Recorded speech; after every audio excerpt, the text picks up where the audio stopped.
엘리사의 제목, 기도라는 제목으로 함께 말씀 나누겠습니다. 오늘 본문은 언뜻 보면 내용은 어렵지 않은데 이게 왜 이렇지? 왜 이런 말을 했고 엘리야와 엘리사가 왜 이렇게 행동하지? 이렇게 좀 어렵게 느껴질 수 있는 본문이고 자칫 잘못하면 많은 오해를 일으킬 수 있는 본문입니다. 그런데 그만큼 새로운 시각으로 말씀을 이제 이 배경 속으로 들어가서 묵상을 해보면 너무 소중하고 중요한 말씀이기도 합니다.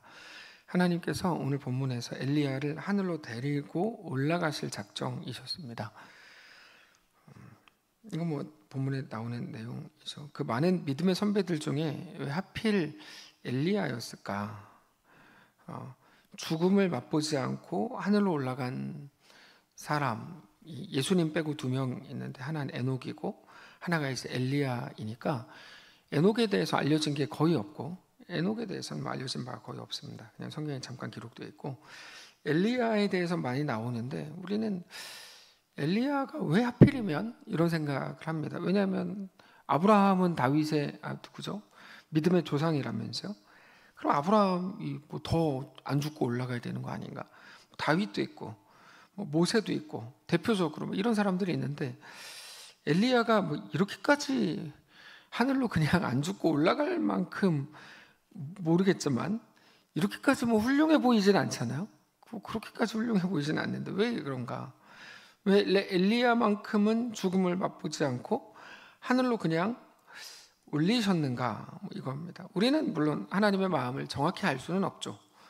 다른 사람들하고 비교해 보면서 이 사람은 이게 부족했고 반면 이게 엘리야는 더 훌륭하고 완벽했으니까 하나님이 엘리야한테 이렇게 하신 거다. 이거는 바보 같은 접근입니다.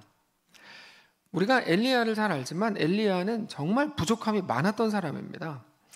엘리야가 누구냐면 엘리야는 진리를 소유한 자의 고독함, 좋게 표현하면 그 외로움을 항상 느꼈던 사람입니다. 그래서 성경 전체에서 가장 우울증 환자를 고르라 그러면 다 엘리야를 고릅니다. 엘리야는 우울증 환자다 그렇게 이제 이야기합니다. 그리스도인의 삶이라고 하는 건 늘 확신 속에 사로잡혀서 강력하게 사는 삶이 아니고 눈물과 의심과 한숨 속에 사는 삶이죠. 그래서 그리스도인의 삶에 대해서 많은 분들이 이제 부흥사들 때문에 오해하는 건데 대단한 게 이렇게 하고 엄청나게 이게 대단한 그리스도인의 삶이라고 생각하지만 사실 그렇지 않습니다. 그리스도인의 삶은 늘 의심하고 또 한숨을 쉬고 눈물을 흘리고 후회하고 이런 삶입니다. 대표적으로 신약의 세례 요한이 있죠.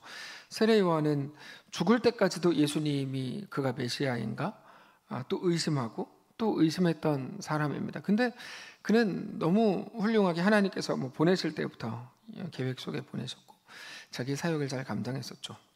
우리는 이 땅에서 완성된 삶을 살고 싶어하는 욕심과 착각에 빠질 때가 많습니다.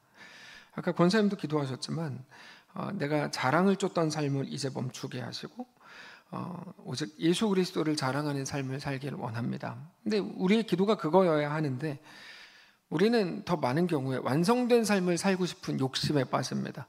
교회도 이게 이제 교인들의 가장 잘못된 생각이 뭐냐면 우리 교회는 커졌으면 좋겠다. 이게 제일 나쁜 생각입니다. 왜냐하면 그거를 통해 가지게 되는 우리가 생각할 때의 장점들이 우리를 다 망가뜨립니다.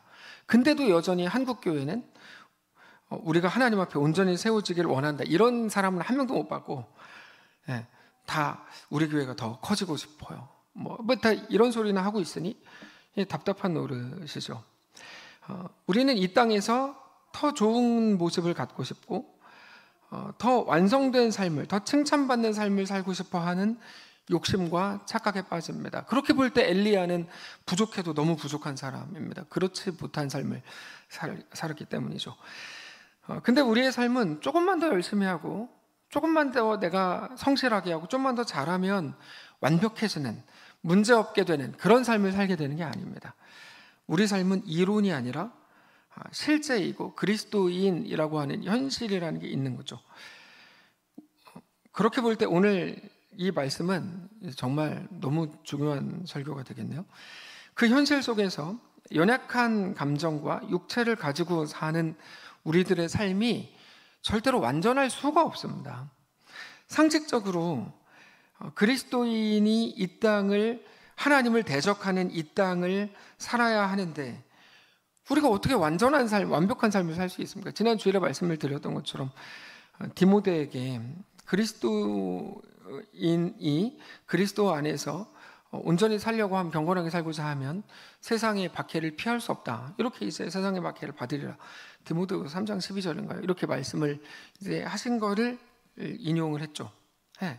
그러니까 우리가 이 땅에서 완전하게 인정받으면서 살 수 없음에도 불구하고 몇몇의 잘 나간다고 하는 부흥사들이 거짓말하고 다닌 것 때문에 사실 지금 있는 한국교회가 상당히 많이 혼탁해졌습니다. 그래가지고 막 교인이 늘어나는 걸 막 부흥이라고 하고, 그러면서 교인이 늘어나기를 또 많은 성도들이 바라고, 이게 이제 사실 맞지 않는 생각들을 많이 하게 된 거죠.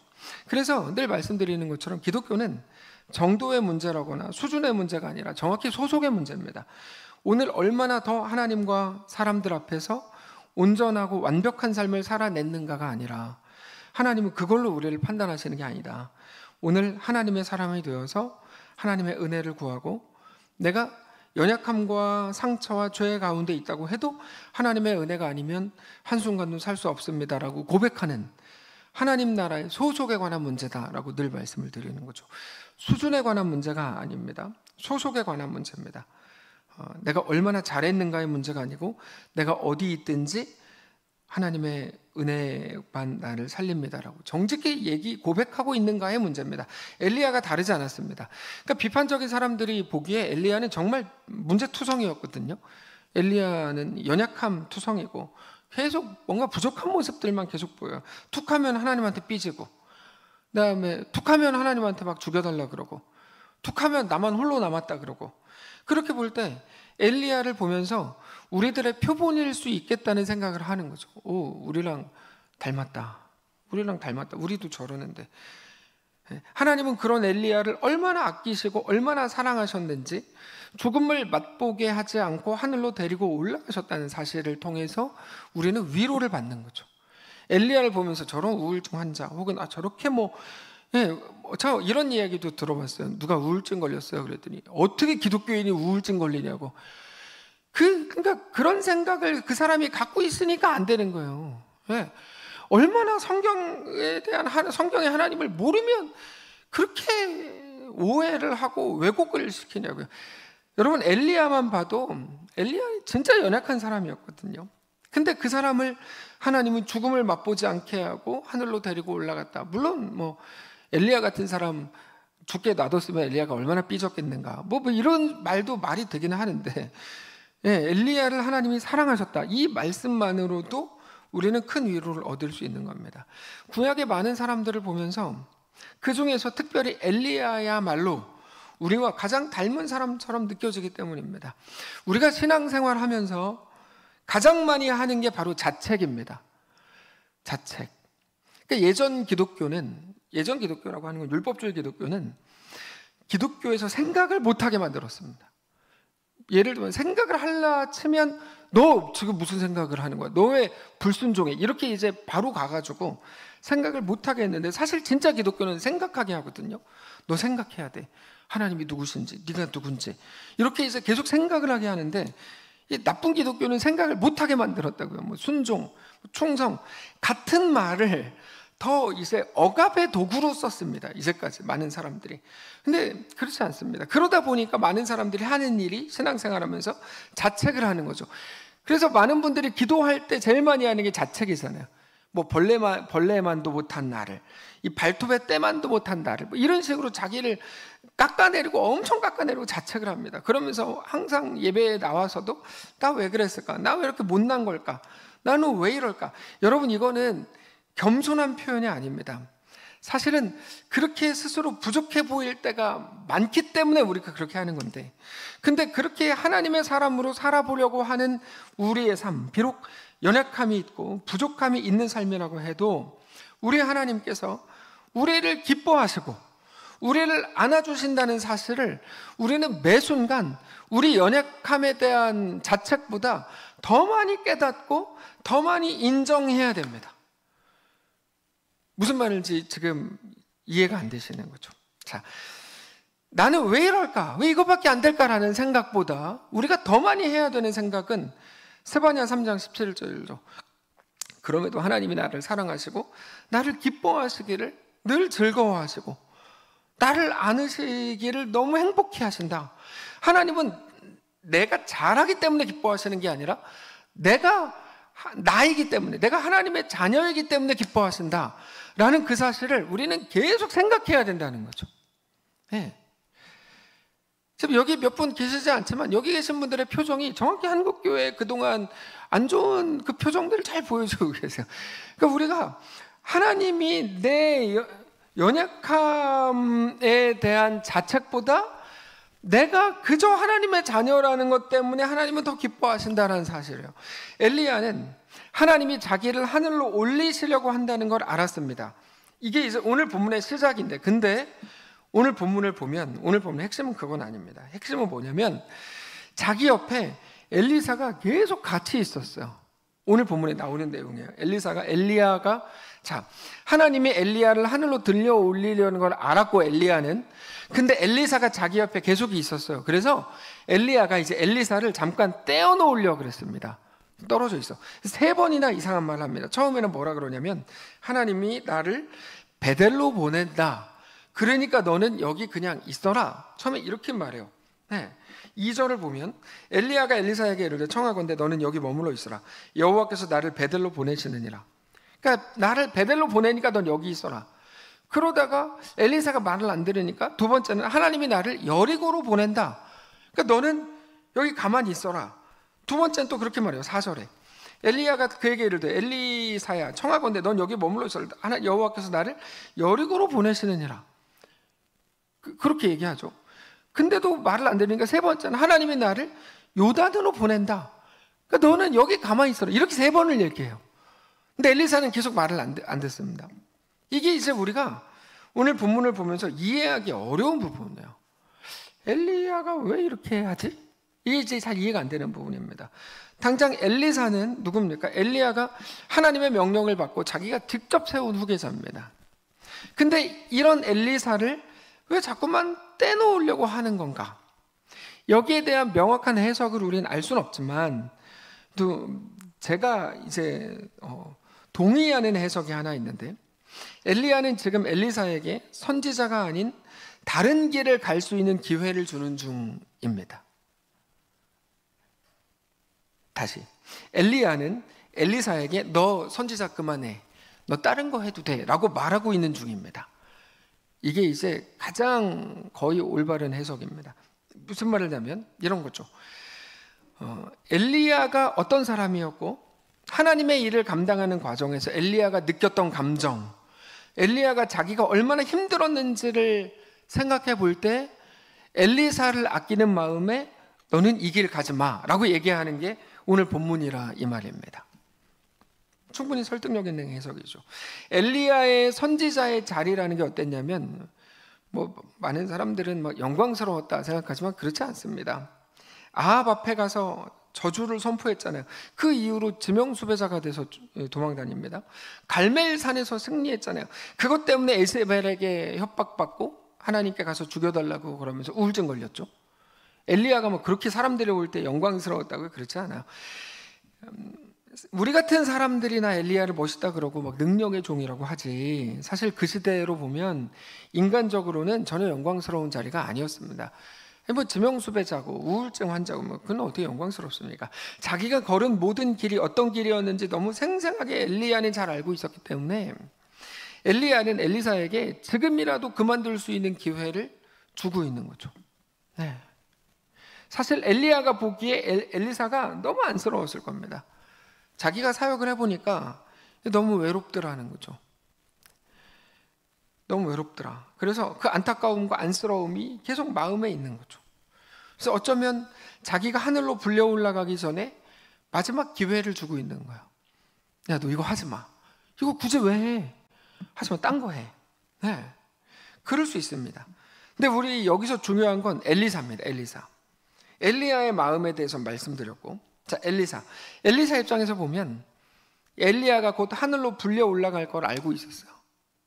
그거는 자기 제자들도 이미 알고 있었던 내용입니다. 그것도 완전히 임박했다는 걸 알고 있었어요. 3절 보시면 베델에 있는 선지자의 제자들이 엘리사에게 나와 그에게 이르되 여호와께서 오늘 당신의 선생 엘리야를 당신의 머리 위로 데려가실 줄 아십니까? 나도 안다. 너희는 잠잠하라. 이렇게 말하잖아요. 그러니까 엘리야가 하늘로 올라갈 거를 엘리사도 알았고 엘리야도 알았고 엘리사의 제자들도 다 알고 있었어요. 여기 보면 여호와께서 오늘 당신의 선생을 엘리야를 데려가시는 걸 아시죠? 오늘이라고 표현해요. 오전에도 마찬가지입니다. 오늘. 그러니까 엘리사도 엘리야가 어디로 가게 될지 오늘이 엘리야와 함께 있는 마지막 날이라는 걸 알고 있었어요. 엘리사도. 근데 왜 엘리사는 제자들에게 나도 안 오니? 너희는 잠잠하라. 왜 제자들에게 조용히 해라고 하고 있는 걸까? 뿐만 아니라 엘리야 앞에서는 마치 아무것도 모르는 사람처럼 여호와께서 살아계심과 당신의 영혼이 살아있음을 두고 맹세하노니 내가 당신을 떠나지 않을 겁니다. 왜 이러고 있는 건가 하는 거죠. 왜 이러고 있는 건가? 그 이유는 엘리야가 내가 베델로 간다. 너 여기 있어라. 내가 여리고로 간다. 요단으로 갈 테니 너 여기 있어라 라고 하면서 마지막까지 이 길을 가지 않을 수 있는 기회를 준다는 걸 알고 보면 엘리사가 왜 이렇게 말하는지 이유를 알 수 있습니다. 자, 엘리야가 선배로서 후배를 아끼는 마음으로 해주는 말들. 야, 이 길이 너무 어렵고 외롭고 힘든 길이니까 너 잘 생각해 봐야 돼. 너 진짜 이 길 갈 수 있겠어? 너 하지 마. 그 말 앞에서 계속해서 스스로 다짐하고 확인하고 있는 거야. 엘리야와 이 엘리사의 대화가 그래서 너무 멋있는 장면인 거죠. 뭔가 하나님의 사람들다운 대화라는 생각이 드는 거죠. 엘리사는 엘리야가 하늘로 들려 올라가기 전에 3번에 걸쳐서 너 하지 마. 너 굳이 이 길 걷지 마. 자기 사명에 대한 그러나 엘리사는 분명한 서약, 분명한 신앙 고백을 3번 하고 있는 겁니다. 여호와의 살아계심과 당신의 영혼의 살아있음을 두고 내가 맹세합니다. 저는 하나님이 나에게 허락하신 이 길을 갈 겁니다. 당신이 염려해주고 걱정해주는 거에 대해서 너무 감사하고 당신을 존경합니다. 근데 나도 그 길을 갈 겁니다. 어차피 나는 모든 것들을 버려두고 당신을 따르기로 했고 여기까지 왔습니다. 말씀과 마음은 감사하지만 저는 당신이 갔던 이 길을 갈 겁니다. 자, 이 말을 들을 때 엘리야가 어땠을까요? 엘리사가 너무 고맙고 사랑스러웠겠죠. 그러면서 자기가 겪었던 일들, 느꼈던 감정들, 그동안 자기가 그 아합 앞에 서서 했던 모든 것들, 두려움과 불안함과 외로움과 그러면서도 그 속에서 엘리야 외에는 누구도 느끼지 못했을 순간의 희열과 기쁨과 감사 이런 게 있었을 거 아닙니까? 그렇게 만감이 교체하면서 엘리야를 이제 바라보는 거죠. 야, 너 더 잘해야 돼. 너 더 열심히 해야 돼. 이런 말들 소중하겠지만 지금 하늘로 올라가기 직전의 상황은 그런 상황은 아니죠. 인간적으로 같이 눈물을 흘려주고 안아주고 야, 너 진짜 할 수 있겠어. 지금이라도 포기해도 돼. 너 그래도 하나님이 너와 함께 하시지 않는 거 아니야. 하나님 너와 함께 하셔. 괜찮아. 라고 말하고 있는 거죠. 그럼에도 엘리사는 네, 제가 할 수 있습니다. 승리는 제가 장담 못하지만 최소한 나에게 주어진 싸움에서 뒤로 물러서지 않고 싸울 겁니다 라고 말하는 엘리사가 너무 귀한 거죠. 네. 그래서 제가 지난 전도여행 가기 전에 한참 봐가지고 소개했던 영화가 하나 있는데 사일런스라는 영화를 보고 분명히 이게 전도여행 때 나누겠다고 했는데 아무것도 나누진 않았어요. 네, 근데 거기에 보면 사람들이 어쨌든 예수님의 십자가를 발로 밟냐 안 밟냐 이거를 가지고 처형을 당하고 처형 안 당하고 이런 것들을 결정되는데 그때 예수님께서 환상 중에 나타나셔가지고 야, 밟아도 돼. 괜찮아 라고 말씀을 하십니다. 그러니까 밟아도 되는 거예요. 근데 밟는 사람이 있고 안 밟는 사람이 있죠. 밟았다 그래서 예수님이 그 자리에서 야, 너 진짜 내 말을 믿었냐? 그러면서 죽이고 그러지 않습니다. 그러나 밟지 않은 사람도 하나님이 너무 그를 존귀하게 세우시는 거죠. 밟은 사람도 그의 인생 속에서 또 그리스도인으로 살기도 하시는 거거든요. 우리가 사명이라는 말을 많이 하지만 사명은 언제나 부담스러운 겁니다. 사명이 쉽다면 사명이 아니라는 말이죠. 많은 사람들은 자기는 다 할 수 있는데 이것만큼은 못하겠대요. 그게 다 할 수 있는 거예요. 그거 다 할 수 있는 게 아니죠. 그러니까 사명이라는 게 사실 그렇게 어려운 겁니다. 사명은 우리 생명을 내놓아야 될 만큼의 거대한 무게를 우리에게 요구하기 때문에 결코 만만한 것도 아니고 쉬운 것도 아닙니다.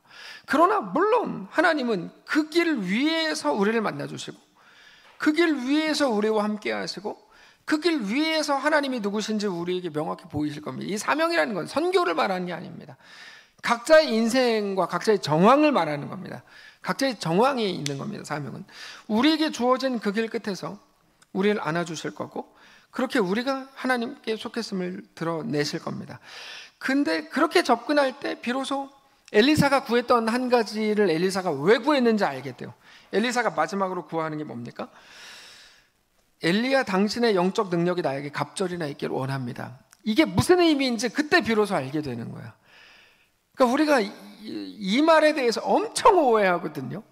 야, 엘리사는 진짜 욕심도 많지. 엘리야의 능력의 갑절을 구하다니.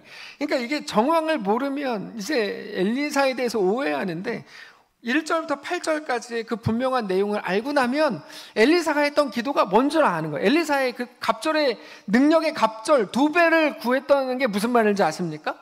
자기가 볼 때 엘리야보다 능력이 반도 안 되는 거거든요. 그러니까 엘리야를 길을 흉내라도 내려면 2배의 갑절이 필요한, 2배의 갑절이래. 갑절의 능력이 필요한 거예요. 그래서 이렇게 기도한 거예요. 엘리사가 보니까 엘리야가 뭐 엄청 멋있고 나는 더 멋있어요. 이런 게 아니라고. 그러니까 뭐 알지도 못하면서 자꾸 사람도 이상한 뭐 얘기하는데 그렇지 않습니다.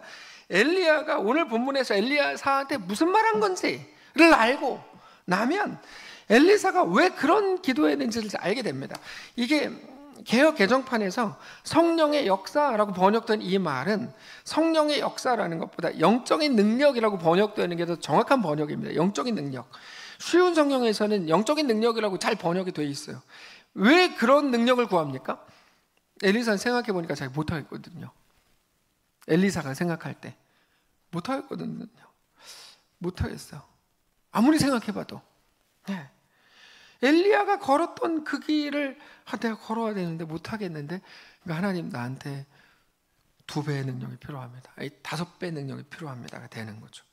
그 길은 엘리야, 자기 선배 엘리야마저도 걱정하고 안쓰러워할 만한 만만치 않은 길입니다. 그래서 너 힘들면 안 해도 돼. 그래도 하나님이 너 뭐라고 하지 않으실 거야 라고 3번이나 돌려서 말한 겁니다. 근데 엘리사는 아니요, 내가 해볼 거예요. 내가 넘어질지언정 그 길을 걸을 겁니다 라고 다짐하죠. 그래서 당신의 영감, 영적 능력의 갑절을 구합니다. 왜요?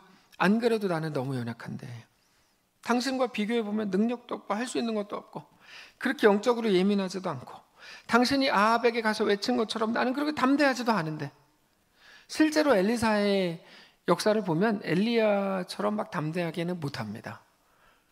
이제 여기 엘리사가 나오거든요. 이제 엘리사의 모습을 보면 그러니까 그게 이제 많은 사람들 오늘 본문을 모르는 사람들은 그게 궁금한 거죠.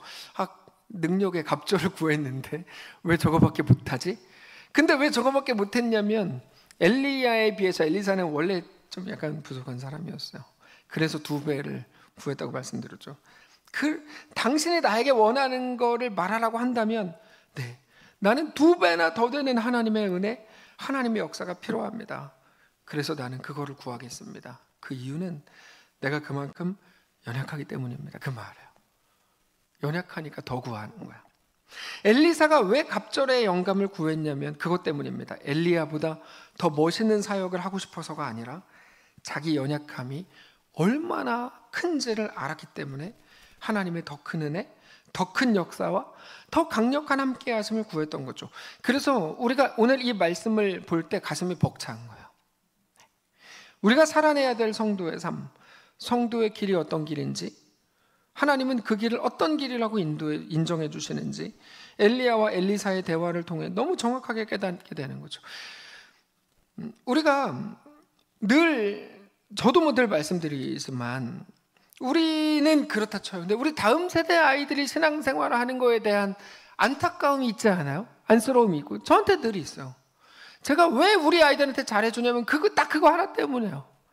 제가 어렸을 때부터 욕먹고 크고 맞고 크고 그래서가 아니고 그래서일 수도 있는데 그래서가 아니고 우리 아이들이 걸어가야 될 신자의 길이라는 게 우리가 걸었던 것보다 훨씬 더할 것이기 때문에 일단 무조건 잘해주는 거야. 저 진짜 그거밖에 없습니다. 그거밖에 없어요. 그래서 더 친절하게 하는 거고, 저 진짜 그래서 더 잘해주는 거예요. 왜냐면 나중에 우리 다 죽을 거 아니에요. 그럼 우리 아이들을 남아서 우리가 했던 신앙을 지금보다 더 악랄한 시대의 신앙인으로 살아야 될 거 아니에요. 그래서 그러는 거예요. 다른 거 없고. 네. 그게 엘리야가 엘리사에 대한 마음이었고, 엘리사가 구했던 영감의 갑절의 영감이라는 거죠. 우리가 걷는 그 길, 사명이라고 표현할 만한 그 길은 결코 만만하지 않습니다. 구약의 이미지도 보면 뭐 광야의 길이고, 신약으로 보면 좁은 길이고 좁은 문입니다. 누구도 찾지 않는 길이고 협착한 길이고, 그래서 외로운 길입니다. 여러분, 진리는 고독합니다. 근데 많은 사람들 진짜 웃기고 앉아 있어요. 왜냐하면 진리는 고독하다고 하면서 안 고독해요. 제가 그 대표적인 예를 하나 말씀드리겠어요. 많은 사람, 여러분 속으로 생각하는 사람들 이름을 속으로 한 명이라 그러면 아니요, 3명을 떠올려 보세요. 존경하는 목회자 3명 이름 해보세요. 왜냐면 1명이라 하면 저를 떠올리니까 3명을 떠올려 보세요. 3명. 그러면 저 빼고 나머지 2명은 다 큰 교회 목사님일걸요. 여러분이 얼마나 치사하고, 죄송합니다, 나쁜지, 더 죄송합니다, 여기 나오는 거예요. 왜 큰 교회 목사님을 훌륭하다고 생각하죠? 제가 이번 주에 진짜 곰곰이 생각해 봤어요. 곰곰이. 큰 교회와 작은 교회 목사님들 중에 누가 더 훌륭하냐? 무조건 작은 교회 목사님 더 훌륭합니다. 이거는 비교할 가치도 없습니다. 이 방송에서 지우란 말도 하지 않겠어요. 이거는 무조건이에요. 무조건 비교가 안 돼요. 큰 교회 목사님과 작은 교회 목사님, 무조건 작은 교회 목사님 훌륭해요. 왜냐하면 세상적으로 보면 당연히 큰 교회가 재정적으로도 뭐 안정적이고 인지도 면에서도 뭐 좋고, 그분들이 개인적인 경영 능력으로 큰 교회를 이룬 거니까 인정 뭐 받겠죠. 근데 하나님 앞에서는 절대 안 해요. 절대로 안 해요. 목사님이 어떻게 알아요? 설명드릴게요. 왜 아닌지. 절대 안 해요. 누구에게도 인정받지 못하고 칭찬받지 못하는데도 작은 교회라서 계속해서 그 길을 가고 계속해서 말씀을 전한다는 건 정말 훌륭한 거예요. 정말 훌륭한 거예요, 이거는. 네. 그래서 큰 교회보다 작은 교회 목사님이 훨씬 더 훌륭한 겁니다. 큰 교회 목사님은요, 저라도 할 수 있겠어요. 딱 가면 막 박수치고 사람들 막 맛있는 거 막 사주고, 그거 누가 못해요? 저라도 하겠어요. 저라도. 네. 물론 우리 교회 입장에서는 뭐 초대형 교회죠. 근데 우리 교회보다 작은 교회 목사님들이 당연히 훨씬 더 훌륭합니다. 비교도 안 됩니다. 그래서 교회가 커지기를 바라는 건 목회자들한테 독입니다. 분명히 말씀드리면 여러분들이 독을 지금 계속 품고 있는 건 마음에. 저도 개인적으로 그런 얘기를 많이 들어요. 우리 교회 이렇게 하면 커지고 저렇게 하면 커질 것 같아요. 제가 속으로 항상 어떤 생각하는 줄 아세요? 언제 정신을 차리나. 늘 그 생각해요. 더 이상 저한테 이제 그런 말 못하겠죠. 네. 본질이 흐려지고 하나님의 마음에 집중하지 못하게 하는 독입니다. 그게 진리의 특징입니다. 진리는 외롭고 고독합니다. 그건 광야의 길이고 좁은 길이고 협착한 길이고 좁은 문의 길입니다. 네. 이거는 상징이 아니라 그냥 생진리입니다. 생진. 이건 상징이 아닙니다. 절대로. 큰 교회 목사님보다 작은 교회 목사님이 훨씬 훌륭합니다. 진리가 고독해서 그렇습니다. 기본적으로 그렇습니다. 그래서 오카네 목사님이 소천하시기 전에 그렇게 열변을 토했던 거예요. 당신들이 왜 모여가지고, 그분이 직접 설교 중에 한 말이에요. 거기는 오카네 목사님 계실 때 10만 명이었거든요. 당신이 왜 여기 모여가지고 내가 하나님 앞에 가서 받을 상을 다 깎아먹냐, 이 설교를 계속하다가 소천하셨어요. 전혀 거짓말이 아니에요. 전 사실이라고 봐요. 네. 하나님의 사람의 평가 말고, 사람들 막 늘어나면 그 교회 막 좋다면 이렇게 하겠죠. 근데 그렇지 않습니다. 고독함에도 하나님을 신실하게 쫓고 있기 때문에 훌륭한 거죠. 사람의 시선과 하나님의 시선은 다릅니다. 그래서 성경적인 시각을 가진 건강한 성도로 오늘 본문을 제대로 이해하고 본문을 통해서 우리에게 들려주시는 하나님의 음성을 제대로 들을 수 있다면 우리는 그냥 생각 없이 스스로 이 땅에서 잘 되는 게 유일한 목표인 종교인들과 같지 않게 되는 겁니다. 이 설교는 유튜브에 3개월 고정, 너무 소중한 설교입니다. 그건 스스로도 가짜라는 걸 알 겁니다. 제가 확신하건대 교회 막 부흥부흥으로 외치는 분들은 스스로 가짜라는 걸 알 겁니다. 모를 수가 없습니다. 교회 성장 외치는 분들은 가짜라는 걸 본인이 알아요. 저도 목회자인데요. 본인이 알아요. 근데도 하는 거예요. 나 죽기 전에 회개하면 돼. 이런 마음일 가능성이 높아요. 근데 우리는 진짜입니다. 성경을 통해 한 걸음 한 걸음 확인하면서 가는 중이죠. 그래서 오늘 본문을 보면서 엘리야의 뒤를 잇는다니, 엘리사는 진짜 땡 잡았다. 주님, 우리 자녀도 엘리사와 같은 종이 되게 해주십시오. 그 바보죠, 바보. 엘리사 진짜 땡 잡았다. 진짜 잘 됐다. 거기다가 능력의 종 엘리야보다 2배의 능력을 구하다니, 이거는 생각이 없는 겁니다. 성경은 거기에 어떤 눈꽃만큼의 의미도 부여하지 않습니다. 우리는 같은 믿음의 길에 들어섰습니다. 사랑하는 성도 여러분, 진리가 사라져가는 이 시대에 먼저 진리를 소유하신 것을 축하드립니다. 우리에게 펼쳐진 이 길은 만만한 길이 아닙니다. 내가 그냥 복받겠다는 목표 하나로 살아가기에는 깊이와 넓이와 높이가 너무 거대합니다. 그래서 누가복음 9장 62절에서 우리 주님께서 쟁기를 잡고 뒤를 돌아보는 것은 하나님 나라에 합당하지 않다라고 말씀하신 겁니다. 엘리사가 오늘 본문에서 그거를 말하고 있는 겁니다. 주님, 나는 쟁기를 잡았습니다. 이제 뒤를 돌아보지 않습니다.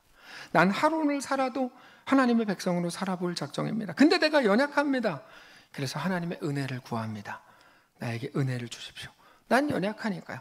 그래서 우리는 서로를 볼 때, 특별히 다음 세대 아이들을 볼 때 더 안쓰럽습니다. 얘네가 지금은 아무것도 모르죠. 우리도 청소년 때는 아무것도 몰랐죠. 안다고 했죠. 아무것도 몰랐죠. 근데 믿음의 선배들 때문에 오늘 이렇게 살고 있는 거잖아요. 우리 아이들도 아무것도 모르지만 우리 아이들도 우리처럼 그들의 외로운 신앙의 길을 걸어야 합니다. 이 땅이 얼마나 만만치 않을지, 그 속에서 성도로 살아가려고 할 때 그들이 흘려야 될 눈물의 양과 한숨의 깊이가 어떤 건지 우리는 잘 알고 있습니다. 근데 그러면서도 야, 힘드니까 그냥 대충 해, 이럴 마음은 전혀 없습니다. 우리가 가는 이 길이 힘들지만 이 길 위에서 우리는 하나님을 어떻게 만나게 될지, 하나님의 은혜 때문에 순간순간 어떻게 감격적인 삶을 살게 될지, 이 길 끝에서 하나님을 어떻게 만나게 될지를 너무 정확하게 알고 있기 때문입니다. 그럼에도 우리가 가는 이 길이 결국 우리에게 승리가 보장된 전쟁터라는 사실을 여러분 꼭 기억하시기 바랍니다. 이 부분에 대한 하나님의 약속을 확인하고 붙들기 위해서 우리가 자주 인용하는 고린도전서 15장을 함께 읽겠습니다. 51절부터 58절까지인데 함께 읽겠습니다. 시작. 보라, 내가 너희에게 비밀을 말하노니 우리가 다 잠자할 것이 아니요 마지막 나팔에 순식간에 홀연히 다 변화되리니 나팔 소리가 나매 죽은 자들이 썩지 아니할 것으로 다시 살아나고 우리도 변화되리라. 이 썩을 것이 반드시 썩지 아니할 것을 입겠고 이 죽을 것이 죽지 아니함을 입으리로다. 이 썩을 것이 썩지 아니함을 입고 이 죽을 것이 죽지 아니함을 입을 때에는 사망을 삼키고 이기리라고 기록된 말씀이 이루어지리라. 사망아, 너의 승리가 어디 있느냐? 사망아, 너가 쏘는 것이 어디 있느냐? 사망이 쏘는 것은 죄요, 죄의 권능은 율법이라. 우리 주 예수 그리스도로 말미암아 우리에게 승리를 주시는 하나님께 감사하노니, 그러므로 내 사랑하는 형제들아, 견실하며 흔들리지 말고 항상 주의 일에 더욱 힘쓰는 자들이 되라. 이는 너희 수고가 주 안에서 헛되지 않은 줄 알미라. 하나님이 우리와 함께 하시는 우리 인생, 이 땅에서의 영적 전쟁을 통해 하나님이 승리하게 하실 겁니다. 그러므로 사랑하는 성도 여러분, 우리의 사명 앞에서 두려워서 혹은 생각이 많아서 너무 지치지 않게 되시기를 바라고, 너무 힘겨워하지 않게 되시길 바랍니다. 오늘 더 담대한 하나님의 사람들로 힘있게 세워지실 수 있기를 원합니다. 힘드시면 기도하십시오. 이 길을 피하지 않을 용기를 구하는 것, 그게 기도라고 말씀드렸잖아요. 흔들리면 약속의 말씀을 붙드십시오. 의심이 되면 십자가로 나아가십시오. 모든 거를 다 그냥 내 힘든 걸 없앨 생각을 하지 마시고, 하나님이 좁은 길을 다 길을 넓힐 생각을 하지 마시고 용기를 구하고 말씀을 붙들고 십자가로 가십시오. 십자가 위에서 우리를 향한 놀라운 사랑을 확증하신 하나님 앞에 나아가 새로운 은혜를 구하십시오. 엘리사와 같은 고백을 하시고 엘리사와 같은 은혜를 구하십시오. 나는 연약합니다. 나에겐 용기가 없습니다. 이게 이제 엘리사의 기도고 오늘 말씀의 제목입니다. 나에게는 지식이 부족하고 사람들을 인도할 지혜가 없습니다. 나에게 성령의 능력을 주십시오. 나와 함께 해주십시오. 엘리야에게 임하셨던 영적 능력의 갑절을 주십시오. 그러지 않으면 나는 안 됩니다. 그만큼 연약하니까요. 오직 하나님만 나를 붙드시고 나와 함께 해주십시오. 하나님의 끊임없는 은혜를 지속적으로 허락해 주십시오. 충만한 은혜가 임하게 해주십시오. 그 은혜로 오늘 나에게 주어진 이 길을 넉넉하게 걸어가게 해주십시오. 여러분, 이게 엘리사의 기도입니다. 이게 성도의 기도죠. 지금 한국교회는 거의 남아있지 않은 진짜 성도의 기도. 한국교회 기도는 다 뭐 위정자들 정신 차리게 해서 우리나라 뭐 돈 잘 먹고 잘 살게 해주시고 다 그 얘기잖아요, 결국에. 예? 근데 그거 말고 이 땅을 살아가는 성도의 기도. 우리의 이 길이 힘겹게 느껴질 때마다 하나님의 이 약속의 말씀을 붙들고 하나님으로 인해 순간순간 안심하고 승리와 특별히 함께 하심을 약속하신 하나님을 붙들고 은혜를 구하는 우리 모두가 되시기를 바랍니다. 찬양합시다. 내 영혼 지치고 피곤할 때, 근심 걱정 내 맘 짓누를 때 난 잠잠히 주님을 기다리네. 주님 내 곁에 오실 때까지 고백합시다. 내 영혼 지치고 피곤할 때에 근심 걱정 내 맘 짓누를 때 난 잠잠히 주님을 기다리네. 주님 내 곁에 오실. 다시 한번 해봅시다. 내 영혼 지치고 피곤할 때, 내 영혼 지치고 피곤할 때에 근심 걱정 내 맘 짓누를 때 난 잠잠히 주님을 기다리네. 주님 내 곁에 오실 때까지 주 날 일으켜 산 위에 세우네. 거친 바다 위 걷게 하시네. 주만 의지할 때 강함 주네. 크신 능력 내게 부어. 다시 한번 눈 감고 고백합시다. 내 영혼 지치고, 내 영혼 지치고 피곤할 때 근심 걱정 내 맘 짓누를 때 걱정 내 맘 짓누를 때 난 잠잠히 주님을 기다리네. 주님을 기다리네. 주님 내 곁에 오실 때까지, 내 곁에 오실 때까지 주 날 일으켜 산 위에 세우네. 주 날 일으켜 산 위에 세우네. 거친 바다 위 걷게 하시네. 바다 위 걷게 하시네. 주만 의지할 때 강함 주네. 의지할 때 강함 주네. 크신 능력 내게 부어주시네. 내게 부어주시네. 하나님, 우리가 자주 지치고 피곤합니다. 근심과 걱정이 우리 마음을 짓누르고 우리가 매일같이 발견하는 건 우리의 무능뿐입니다. 우리는 자주 가능성을 보고 싶고 난 할 수 있다 외치고 싶은데 우리는 엘리야와 비교할 때 한없이 작아질 수밖에 없는 엘리사의 마음이 우리의 것입니다. 하나님, 우리는 연약합니다. 우리에겐 용기가 없습니다. 우리에게는 지식이 부족하고 사람들을 인도할 지혜가 없습니다. 그런데 하나님은 우리를 목사로, 집사로, 장로로, 권사로, 교사로, 엄마로, 아빠로 세우셨습니다. 주님, 어떻게 하실 작정입니까? 주님, 우리에게 성령의 능력을 주옵소서. 우리와 함께 하옵소서. 엘리야에게 임하셨던 영적 능력의 갑절을 주옵소서. 오직 하나님만 나를 붙드시고 우리와 함께 하옵소서. 하나님의 끊임없는 은혜를 지속적으로 허락해 주옵소서. 충만한 은혜가 임하게 하옵소서. 그 은혜로 오늘 우리의 각자에게 주어진 그 길을 넉넉히 걷게 하옵소서. 이 시대를 신자로 살게 하시고 우리의 실력을 의지하지 않고 하나님이 걸으라고 하신 그 길을 다만 믿음으로 걷게 하옵소서. 그렇게 역사하실 살아계신 우리 주 예수님의 이름으로 기도합니다. 아멘. 하늘에 계신 우리 아버지여, 이름이 거룩히 여김을 받으시오며 나라가 임하시오며 뜻이 하늘에서 이룬 것 같이 땅에서도 이루어지이다. 오늘 우리에게 일용할 양식을 주시고 우리가 우리에게 죄진 자를 사하여 준 것 같이 우리 죄를 사하여 주시고 우리를 시험에 들게 하지 마시고 다만 악에서 구하시옵소서. 대개 나라와 권세와 영광이 아버지께 영원히 있사옵나이다. 아멘.